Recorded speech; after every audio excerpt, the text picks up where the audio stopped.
आप सभी को जय मसीह की। प्रियों, हमारी आज की वीडियो का विषय है कि हम प्रभु परमेश्वर की आराधना क्यों करें। और वीडियो शुरू करने से पहले मैं आपको बताना चाहूंगा कि यदि आप मेरे चैनल पर नए हैं तो सबसे पहले चैनल को जरूर सब्सक्राइब करें ताकि हमारी सभी वीडियो आप तक सबसे पहले पहुंच सके और आप बाइबल का गहरा अध्ययन कर सके। तो चलिए हम वचनों के द्वारा जानेंगे कि हमें प्रभु परमेश्वर की स्तुति क्यों करनी चाहिए। भजन संहिता अध्याय 47 और पद 7 में लिखा है, समझ बूझकर बुद्धि से भजन गाओ। प्रियों, हमें यह जानना अनिवार्य है कि हमारी प्रशंसा करने का क्या कारण है। इसलिए मेरे प्रियों, आइए हम परमेश्वर के वचन के अनुसार आराधना के कारण को जानेंगे। सबसे पहले हम जानेंगे कि वह कौन है। भजन संहिता अध्याय 149 और पद 1 में लिखा है, प्रभु परमेश्वर की स्तुति करो। दूसरे शब्दों में, परमेश्वर की आराधना इसलिए करनी है क्योंकि वह प्रभु है, वह अंतिम अधिकारी है, वह सर्वश्रेष्ठ, समर्थी, राजाओं का राजा और प्रभु का प्रभु है।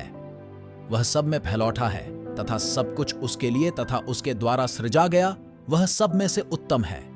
और भजन संहिता अध्याय 48 पद 1 में लिखा है, यहोवा महान तथा अति स्तुति के योग्य है। दूसरा, स्तुति व प्रशंसा करने के द्वारा परमेश्वर की महिमा होती है। भजन संहिता अध्याय 50 और पद 23 में लिखा है, धन्यवाद का बलिदान चढ़ाने वाला परमेश्वर की महिमा करता है। इसलिए परमेश्वर के सभी लोगों की यही इच्छा होनी चाहिए कि वह परमेश्वर की महिमा करें। तीसरा, परमेश्वर की ये आज्ञा है। भजन संहिता अध्याय 149 पद 1 में लिखा है, प्रभु की स्तुति करो। यह सुझाव या विनती नहीं है बल्कि आज्ञा है। चौथा, यह सब लोगों के लाभ के लिए है। भजन संहिता अध्याय 103 और पद 2 में लिखा है, यहोवा को धन्य कह और उसके किसी उपकार का ना भूलना। यहोवा के करुणा के कारण उसकी स्तुति करें। भजन संहिता अध्याय 107 और पद 21 में लिखा है, यहोवा के करुणा के कारण उसका धन्यवाद करें। पांचवा, उसके पराक्रम के कामों के कारण। भजन संहिता अध्याय 150 और पद 2 में लिखा है, उसके पराक्रम के कामों के कारण उसकी स्तुति करें। छठा, धन्यवाद करना भला है। भजन संहिता अध्याय 92 और पद 1 में लिखा है, यहोवा का धन्यवाद करना भला है। सातवां, वह स्तुति के योग्य है। दूसरा, शमूएल अध्याय 22 और पद 4 में लिखा है, मैं यहोवा को जो स्तुति के योग्य है पुकारूंगा और अपने शत्रुओं से बचाया जाऊंगा। आठवां, परमेश्वर की प्रशंसा करना। भजन संहिता अध्याय 69 और पद 30 में लिखा है, मैं गीत गाकर तेरे नाम की स्तुति करूंगा और धन्यवाद करता हुआ तेरी प्रशंसा करूंगा। नौवां, स्तुति करनी सोहती है। भजन संहिता अध्याय 33 और पद 1 में लिखा है, क्योंकि धर्मी लोगों को स्तुति करनी सोहती है। प्रियों, यहां पर सोहती का अर्थ है उचित, उपयुक्त, योग्य, ठीक, शोभनीय और अनुकूल। परमेश्वर के अनुसार आराधना व स्तुति के वस्त्र हमारे लिए शोभनीय है। परमेश्वर की संतान के लिए आराधना व स्तुति करना उचित व उपयुक्त है। इसी के द्वारा वे परमेश्वर को आनंदित कर सकते हैं। 10वां है, स्तुति आराधना में परमेश्वर वास करता है। भजन संहिता अध्याय 22 और पद 3 में लिखा है, तू जो इज़राइल की स्तुति के सिंहासन पर विराजमान है, तू तो पवित्र है। प्रियों, इज़राइल का पवित्र हमारी स्तुति व प्रशंसा में रहता है, उसमें वास करता है। यदि हमारे हृदय प्रशंसा से भरपूर है तो परमेश्वर से भी भरपूर है, क्योंकि हमारी प्रशंसा उसका निवास स्थान है। यही हमारे परिवारों और कलीसियाओं के लिए वास्तविकता है। यदि हमारे परिवार कलीसियाएं उसकी स्तुति प्रशंसा से भरपूर है तो हम अपने परिवारों कलीसियाओं में परमेश्वर की उपस्थिति का अनुभव कर सकते हैं। जब हमारा संपूर्ण व्यक्तित्व, आसित्व व स्वभाव परमेश्वर की प्रशंसा से भर जाएगा, तभी हम उसके उपस्थिति का अनुभव करेंगे। प्रशंसा व स्तुति करने की हमारी आदत हो जानी चाहिए। तब हम अपनी समस्याओं, कठिनाइयों व अनुचित परिस्थितियों में उलझ न जाएंगे, बल्कि उसकी उपस्थिति में लीन हो जाएंगे। 11वां, सामर्थ उत्पन्न करने का कारण प्रशंसा है। भजन संहिता अध्याय 84 और पद 4 से 7 में दाऊद राजा कहता है, क्या ही धन्य है वह लोग जो तेरे भवन में निवास करते हैं, वह तेरी स्तुति निरंतर करते रहेंगे। क्या ही धन्य है वह मनुष्य जो तुझसे शक्ति पाता है और वह जिनको सिय्योन की सड़क की सुधि रहती है।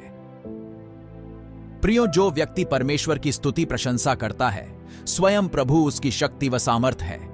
प्रभु का आनंद वह प्रशंसा करने के द्वारा समझ लेता है। परमेश्वर उसका सामर्थ है, इस बात को भी वह आनंद के साथ ग्रहण करता है। 12वां, उचित इच्छाओं को ग्रहण करना। भजन संहिता अध्याय 37 और पद 4 में लिखा है, यहोवा को अपने सुख का मूल जान और वह तेरे मनोरथों को पूरा करेगा। प्रियो, बहुत से लोग कहते हैं कि यदि परमेश्वर मेरे हृदय की इच्छाएं पूर्ण कर दें तो दिन रात मैं उसकी स्तुति करूंगा, परंतु ईश्वरीय ढंग इसके बिल्कुल विपरीत है। जब हम परमेश्वर की स्तुति करते हैं तथा उसे अपने सुख का मूल जानते हैं, वही परमेश्वर हमारे मनोरथों या इच्छाओं को पूरा करता है। क्योंकि स्तुति करने वाले के हृदय में परमेश्वर अच्छी व उचित इच्छाओं को उत्पन्न करता है। जब हमारी इच्छाएं परमेश्वर के अनुकूल है तो हमारी प्राथमिकताएं भी उचित होंगी, तभी परमेश्वर हमारी इच्छाओं को पूरा करने से आनंदित है। 13वां, स्तुति प्रशंसा द्वारा ही विजय का प्रारंभ। प्रियों, शत्रुओं के विरुद्ध युद्ध करने राजा यहोशापात स्वयं परमेश्वर के लोगों के साथ गया। परमेश्वर ने उसे आज्ञा दी कि परमेश्वर के लिए गाने की एक टोली तैयार की जाए जो केवल प्रभु के लिए गाए सके। तब उसने प्रजा की सम्मति में होकर एक ऐसी टोली बनाई जो पवित्रता से शोभायमान होकर हथियारबंदों के आगे आगे चलते हुए गाते रहे। वह यह कहकर यहोवा की स्तुति करें, यहोवा का धन्यवाद करो क्योंकि उसकी करुणा सदा की है।